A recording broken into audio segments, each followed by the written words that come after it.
Syndicate আপনারা জানেন এবং গতকাল আমাদের ঘটনা ঘটেছে তারই পরিপ্রেক্ষিতে বিশ্ববিদ্যালয়ের সার্বিক পরিস্থিতি পর্যালোচনার জন্যই আমাদের আজকের সিন্ডিকেট সভা ছিল এবং এখানে বিশ্ববিদ্যালয়ের যতগুলো যেটা প্রথমত এই ধরনের একটা যে নজিরবিহীন ঘটনা ঘটছে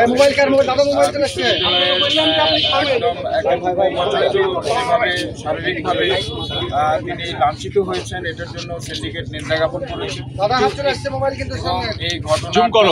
এই ঘটনার সুষ্ঠু তদন্তের স্বার্থে সিন্ডিকেট সিদ্ধান্ত নিয়েছে আমরা আভ্যন্তরীণ যে তদন্ত কমিটি একটি হবে আর আরেকটি বিচার বিভাগীয় একদম নিরপেক্ষ তদন্তের স্বার্থে বিচার বিভাগীয় একটি তদন্তের জন্য সিন্ডিকেট এটা সুপারিশ করেছে, এরকম সিদ্ধান্ত গ্রহণ করা হয়েছে। এরপরে তদন্ত কমিটিতে কতজন সদস্য? 5 সদস্য বিশিষ্ট একটি কমিটি গঠিত হয়েছে।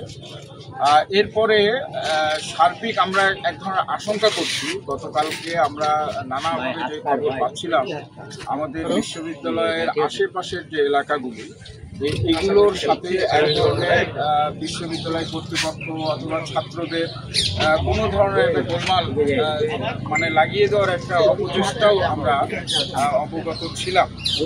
তো এই বিষয়টার জন্য আমরা একটি শক্তিশালী একটি কমিটি গঠন করেছি। আমরা লিয়াজো কমিটি বিশ্ববিদ্যালয়ের আশেপাশের এলাকাবাসী ছাত্র সবার মধ্যে যেন সৌহার্দ্য পরিবেশ বজায় থাকে এই পর্যায়ে কমিটিতে কাজ করবে। এরপরে একটি গুরুত্বপূর্ণ ইস্যু আমাদের রাকসু নির্বাচন। তো রাকসু নির্বাচন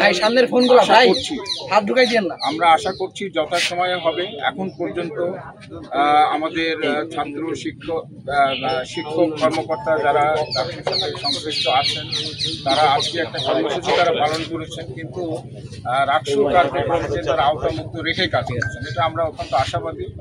এবং রাকসুর সাথে সংশ্লিষ্ট সকল পক্ষ ছাত্র সহ সকলের প্রতি সিন্ডিকেট থেকে এই রাকসুর ব্যাপারে সিদ্ধান্ত দেওয়ার কিছু নাই।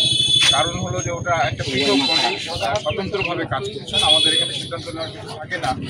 আমরা উভয় পক্ষকে যতগুলো তথ্য আছে তারা যেন রাকসু এটা যথাসময়ে হয় এবং এই ব্যাপারে সর্বোচ্চ ধৈর্য এবং তাদের সহযোগিতা কামনা করছি আমরা সিন্ডিকেটের তরফে। প্রাতিষ্ঠানিক সুবিধার ব্যাপারে এরপরে যে ঘটনাকে কেন্দ্র করে আমাদের কালকের এই ধরনের একটি যে ইস্যুটিকে কেন্দ্র সেটা নিয়েও এখানে আলোচিত হচ্ছে এবং আমরা যথাযথভাবে গতকাল দিয়েছিলাম। এটার কিছু মানে আনুষ্ঠানিকতার জন্য মানে এটা সিদ্ধান্ত গ্রহণের জন্য কিছু বডি আছে, বডিগুলো আমরা দ্রুতই হয়তো সেই বডিগুলোর সভা ডাকবো। আমরা গতকালকে যে ঘোষণাটি দিয়েছিলাম এটা স্থগিত করা হচ্ছে, আর সেই বিষয়টি আমরা সিন্ডিকেটকে রিপোর্ট করেছি এবং সিন্ডিকেট আমাদের এই সিদ্ধান্তের প্রতি সমর্থন জানাচ্ছে। সুতরাং এটার ব্যাপারে আমরা যথাযথ যে নিয়ম যে বডিগুলো আছে সেগুলো নিয়ে চূড়ান্ত আমরা একটা ঘোষণা আসবে অচিরেই, কিন্তু আমরা এটা স্থগিত এই কার্যক্রম আমরা এটা কি স্থগিত করেছেন এটা বললে না, গতকালকে মানে ওই যে প্রাতিষ্ঠানিক সুবিধার অংশ হিসাবে বিশ্ববিদ্যালয়ের স্টাফদের সন্তানদের ভর্তির যে বিষয়টা, তো সেইটা ভর্তির কার্যক্রমটা শুরু হওয়ার কথা ছিল আজ থেকে। তো এটা গতকাল রাতে চ্যান্সেলর স্যার বলে যে স্থগিত করছে, এটা আপাতত স্থগিত, এটা আমরা এটা শুরু করছি না। আমাদের সংশ্লিষ্ট বডিগুলোকে আবার পুনরায় এই ব্যাপারে আলোচনা করে সকল পক্ষের সাথে আলোচনার পরেই স্যার পুষ্যকটা কি আমরা বলতে পারবো এখন বাতিল নাকি স্থগিত, আমরা কি বলবো? বা প্রাতিষ্ঠানিক সুবিধা যেটা আছে বিষয়টা এটা না, আমার কথা যেটা সেটা হচ্ছে যে গতকাল ভাইস চ্যান্সেলর মহোদয় ঠিক যে ঘোষণাটা যেভাবে দিয়েছিলেন যে এটা যেভাবে স্থগিত আছে ঠিক সেই সিদ্ধান্তটাই এ পর্যন্ত বহাল আছে এবং এইটা সিন্ডিকেটকে জানানো হয়েছে। সিন্ডিকেট সেটাকে যেভাবে শুনেছেন তার সিন্ডিকেট অন্য কোনো মতামত দেননি, ভাইস চ্যান্সেলরের যে ঘোষণা সেটাই বহাল আছে। তাহলে সিন্ডিকেট আজকে হয়েছে কি যে তদন্ত কমিটি গঠন আর হচ্ছে স্থগিতের সিদ্ধান্ত, দুটোই মূলত তিনটা বিষয় মূলত আপনারা শুনেছেন, বলেছেন একটা হচ্ছে নিন্দা জ্ঞাপন করেছেন, দ্বিতীয়ত দুইটা তদন্ত কমিটি বিষয় হচ্ছে একটা আভ্যন্তরীণ তদন্ত কমিটি, একটা বিচার বিভাগীয় তদন্ত কমিটি। তৃতীয়ত যেটা হচ্ছে রাকসু নির্বাচন উপলক্ষে রাকসু হল সংসদ এবং সিনেটের ছাত্র প্রতিনিধি নির্বাচন, এখানে যারা সংশ্লিষ্ট আছেন তাদের প্রতি সহযোগিতার আহ্বান জানিয়েছেন। যেহেতু বিষয়টা সিন্ডিকেটের অংশ না কিন্তু সহযোগিতার আহ্বান জানিয়েছে সিন্ডিকেট, এটা সিন্ডিকেটের সিদ্ধান্তের মধ্যে রয়েছে।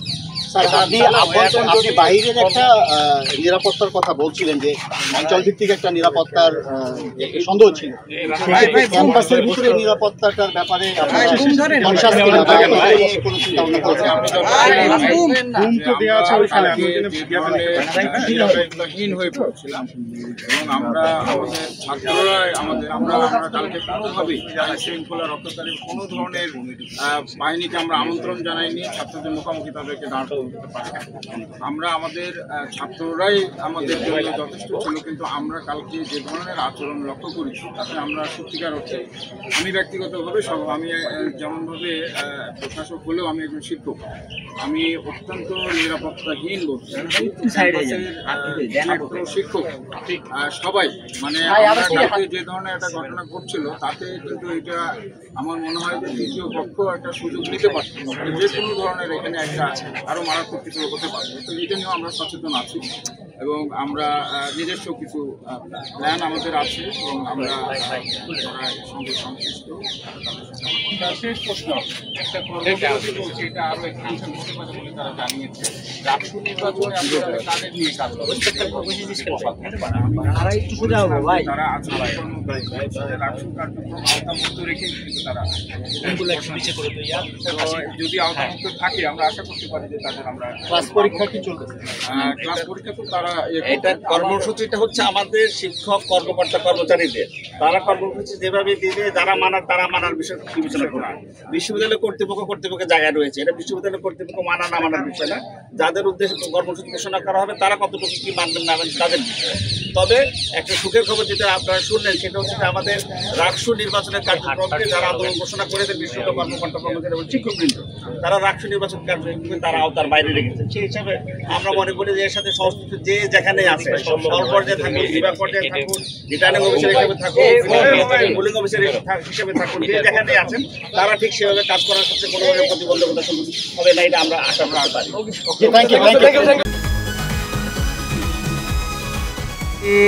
তুমি বার্গার লাগা ভালো দেখাবে তাই তো? ঠিক আছে ভালো দেখাবো, চলো চলো জান মজা করি আমরা, জান চলো চলো। আমি কি তোমার কাছে এইসব খাওয়ার জন্য থাকি? তুমি যে প্রত্যেকদিন রেস্টুরেন্টে যাও, হ্যাঁ ইচ্ছা মতো খাওয়া দাওয়া করে সেলফি দিয়ে তোলো, মানুষের টাকা এরকম বুঝি না, আমি সবই বুঝি। খালি মানে একটা খালি বের করো বুঝে টাকা দিয়ে দিব, জীবনে তো একটা দিনও তো টাকা দাও না। হ্যাঁ একদিন যে তুমি তো থাকো একটা হোস্টেলের মধ্যে, আমিও তো হোস্টেলে থাকি, তুমি যে হোস্টেলে একদিন পোলা পাইনি যে ঘোরাও যে ফ্রেন্ড যাও নাকি বুঝি না, আমি সবই তো বুঝি। আমি তুমি আবার কত বুঝো? তুমি কিচ্ছু বুঝো না। এই তুই হলো হোস্টেলে চলো চলো। না আমি যাব না, তুমি হোটেলে চলো আমার সাথে। না আমি যাব না। এই তুই গেলে যাবি না গেলে তুই ফোরেন যা বাইরে গেলাম তাহলে যা। আর চেষ্টা করে দিয়েছিস তুই, এক চেষ্টা আমার চেষ্টা কর, বাগান দে ফাউল জানি করেন কেন। আজকালকার মায়ের পড়াইতে এত যে পের আমার হুদাই টাইম দেখাইলো। একদম ঠিক বলছেন। হ্যাঁ আজকালকার দিনে হোটেল নিয়ে যে এত প্যারা, ভালোই লাগে না এত প্যারা লিখতে। তাই তো দেখলাম এতক্ষণ।